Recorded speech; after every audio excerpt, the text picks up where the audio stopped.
What secret could ruin your life if it got out? I had one of the most intense orgasms of my life in my school library toilet after nearly losing it while reading some mildly erotic story online. I never did it at school, but I did it at work multiple times. Reply: is that a secret? I thought we all did that. I masturbated in class during 2 different years of high school. Basically, I just sat in the back with a big hoodie on. That's how I pulled it off. I have also masturbated in the bathroom of every single job I've ever had. The story I tell is that my first kiss was 9 years ago when I was 14 with my now fiancé. False. When I was 13, I babysat an 8-year-old boy. His parents were very open, and he was very sexually aware. I caught him watching porn a couple of times. From the start, he was very aggressive, always grabbing me and trying to kiss me.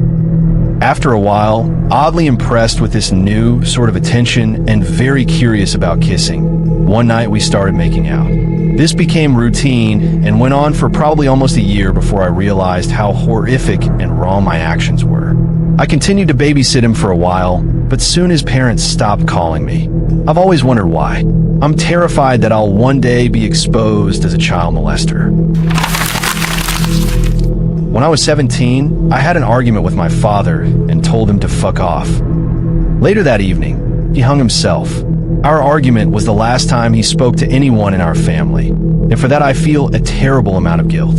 Instead of him saying goodbye and "I love you" to my mom and brothers, he got told to fuck off before he went and killed himself. My punishment is to live the rest of my days in shame and guilt. He never left a note either. I hate all of my friends. Literally. I don't have anything in common with any of them, and I don't care. But I'm too scared to be alone and have no one else to go to, so I keep hanging around with them. While I was 15, my parents were going through a divorce. My mom worked night shifts, and my dad was living with a friend of his. One night, my sister, who was 19 at the time, came home pretty drunk from a party. She was acting goofy and fell on the couch next to me. She started grabbing my leg and laughing, and we started fondling. We ended up having sex right there. When we woke up the next day, she had no recollection of the night before, so I just kept my mouth shut. Fast forward to when I'm 18. My sister is home from college, and my dad is over for a visit. They get into an argument, and in a fit of rage, my dad announces how he has never forgiven her for the abortion she got when she was 19 and subsequently killing his grandchild. He's very religious. I then realized the baby she aborted was in fact mine, and as far as I know, I'm the only one who knows since she has never mentioned that night. I'm an IT guy, and it's amazing what people will do on their computers and say in their emails despite having to sign a waiver stating that all computer activity at work is monitored and recorded. I have half the company's banking, social media, and personal email account info and passwords. I know who is secretly sleeping with who at the office behind their spouse's backs. I know who is having cyber sex at work and jerking off in the bathroom almost daily. At least they tell their sex chat partner they're running off to the bathroom to jerk off. I haven't felt the need to check the validity of that one. I know when people are having marital problems, financial problems. I even know one person here had their children taken away because a social worker found cocaine in their house. I know who is embezzling money. I know when people get fired for completely bullshit reasons, like they just want to replace them with someone younger and nicer on the eyes. And I know who my boss is buying Xanax and Vicodin from. Basically, I have a treasure trove of my coworkers' secrets. I won't actively do anything with this info, but it's nice knowing I have the ammunition there if something were to ever happen. When I was 11, I was told to take out the trash, and I did. But for context, my family had a grill with a box of matches next to it, and it was fall. I burned some dead leaves for like 2 minutes, then I stomped on them to put out the fire. But all I did was push the fire right next to our house, and then the house went up in flames. My parents had very well-paying jobs, so they were able to pay for the damages. But when the authorities came and the firefighters put out the fire, they were wondering how it started. The authorities suspected someone had jumped the fence and lit up the leaves to burn our house down. My parents, scared for my life, moved us somewhere else. They lost their jobs and lost a lot of money moving to our new house. For the next solid 7 years, we lived like shit, and my parents still do. They still do not know that I'm the reason they have to live like that. Reply: this would really ruin your life. You in this thread. I could stop reading now. I'm mixed up in the fast food game. Sometimes tell the homeless people around the corner what time we throw out the expired burgers so they can grab them from the trash. It's explicitly banned in our code of ethics that we sign when we start. Reply: that's a good thing that you're doing. Bro, fuck that code of ethics. It's more ethical to give food to the homeless than to throw it away. That my uncle raped me and prostituted me out for drugs when I was 7. I've tried talking to my parents about my mental health before, and it's always ended badly, so I just don't try anymore. If they found this out, I'm certain they wouldn't believe me and would gossip to everyone about what a liar I am, and I'd be even more of a black sheep in my family. And if they did happen to believe me, I'm sure they'd find a way to blame me. Everyone thinks I have a good job and roommates, but I've been homeless and a prostitute for over a year. Reply: there have been a lot of testimonies about prostitutes who ultimately work their way out of the business. I hope things get better for you too. I faked the last 2 years of college education. My parents put so much pressure on me that I couldn't handle it. I was suffering from severe depression and anxiety. So I faked it all. I lied to everyone. I made up fake transcripts. I just got my foot in the door in my desired field thanks to a friend who hired me as a subordinate. This place only hires college grads, but no one double-checked my credentials since I was recommended. My hope is that if I need to find another job, I'll have been at this place long enough to get it by experience alone. I work for a very prestigious company. I'm not bad at my job. I'm actually quite good. But my fear is that eventually I'll hit a wall and the lie will come to light. No one has known this for the better part of a decade. It's a relief to finally say it out loud. I can't even tell those I love. My silence is my prison. I once helped out a female friend's family by taking care of their cat for a week. Every day for a week, I would go over there and snoop around their house. I found my friend's diary and proceeded to read the entire thing. I used this information to get her to like me, and she is currently my wife.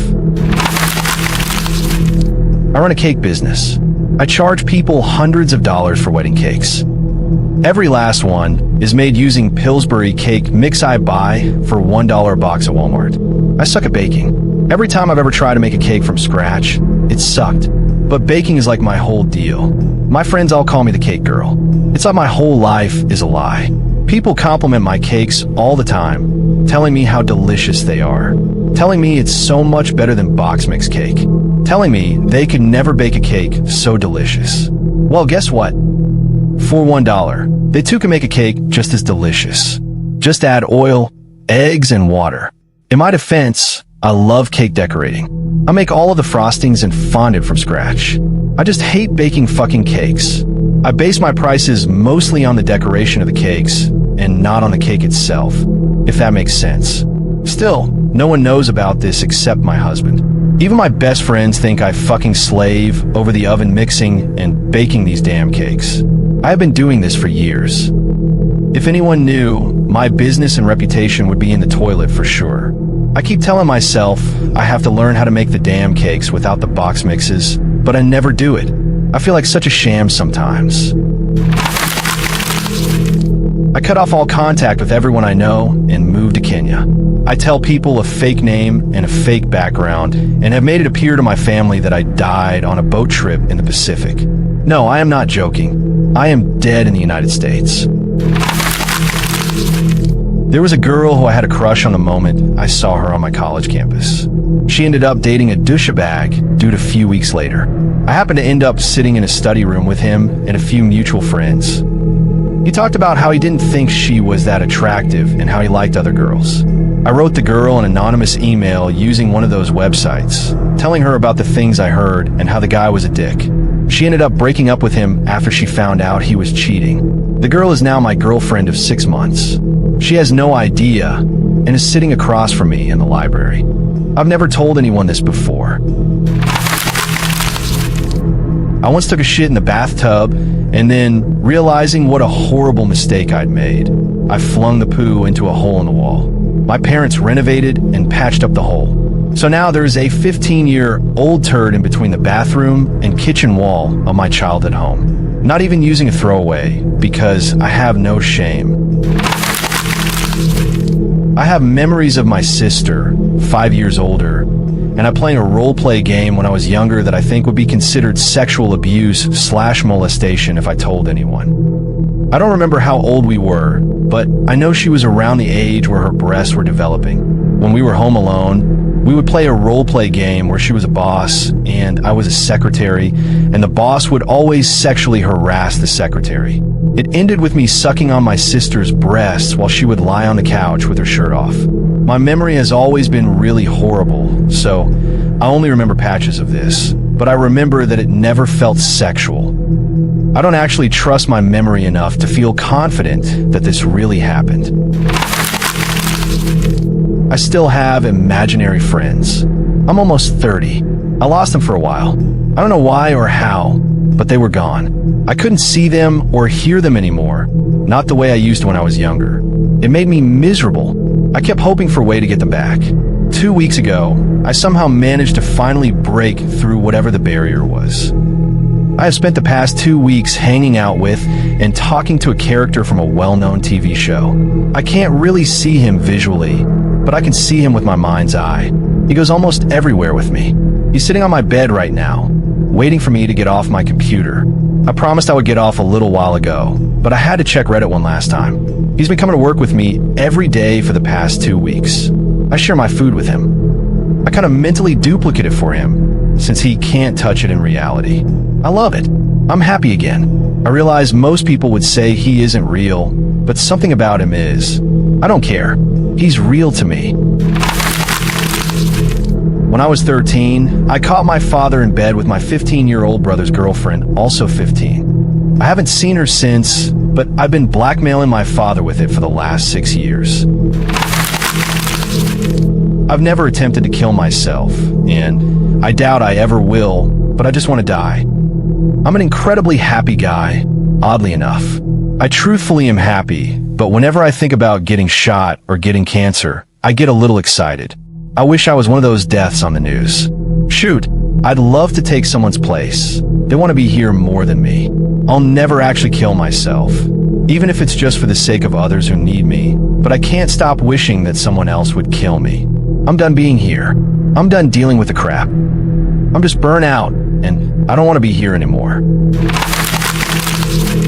Not mine, but my whole family's. My dad got rich by associating with a scumbag who has his own construction company. The scumbag bribes city officials to approve unstable skyscrapers that would collapse with a 4.0 earthquake, and my dad makes all the paperwork discreetly. In exchange, the multi-millionaire scumbag persuades his other loaded friends to hire my dad as their lawyer. I'm now trying to get into office in the next 30 years to revert most of what my family has contributed to. Dead threat or not, I'm going to post this. I'm a 30-year-old woman, and I've never had sex or kissed anyone. I've never had a boyfriend or a girlfriend. There's nothing physically wrong with me, nor am I unpleasant to look at. I masturbate a few times a month, mostly because of a biological need rather than actual desire, I guess. I've never fantasized about anyone or felt any physical desire for anyone. I'm now aware that I'm asexual and quite likely aromantic. Not aromatic, look it up, but it still bothers me that I never took the leap and did anything, though I had offers enough. Starting now would feel stupid. Lame, I know, after reading the stuff here. My husband beats me every day. He also forces himself on me often. I think about suicide daily. I feel as though my life would be ruined if people knew. Not ruined in a way that a lot of these other stories would ruin someone, but it would ruin me enough. My great uncle Jack used to live with my family. One day, he got drunk and had a bad fall that ended up causing him to bleed out. I ended up finding him, I was 14 at the time and had never seen such an awful sight, and lost consciousness due to all the blood. When I eventually recovered, I called the ambulance and stayed with my uncle. He died in the back of the ambulance, holding my hand. No one knows about what happened to me, and if they did, they would realize that I'm the reason he's dead. First time telling anyone this. This thread is so deep that probably no one will see it, but if one person does see it, I'll feel better. I am basically living a lie. I told my entire family I was able to transfer out of community college and into a university, but I never finished up the requirements. So since I live at home, every day, instead of going to school, I go to the local library and waste time. My lies are so extensive. I even go to the campus and meet my girlfriend for lunch sometimes. I've made fake transcripts to show my family, and to make it look like I'm actually studying, I go to MIT OpenCourseWare to look up facts that I learned in class that day. I have become a remarkable liar. I hope to be transferring in the fall, and then I look forward to living a normal life. Coming clean is not an option at this point.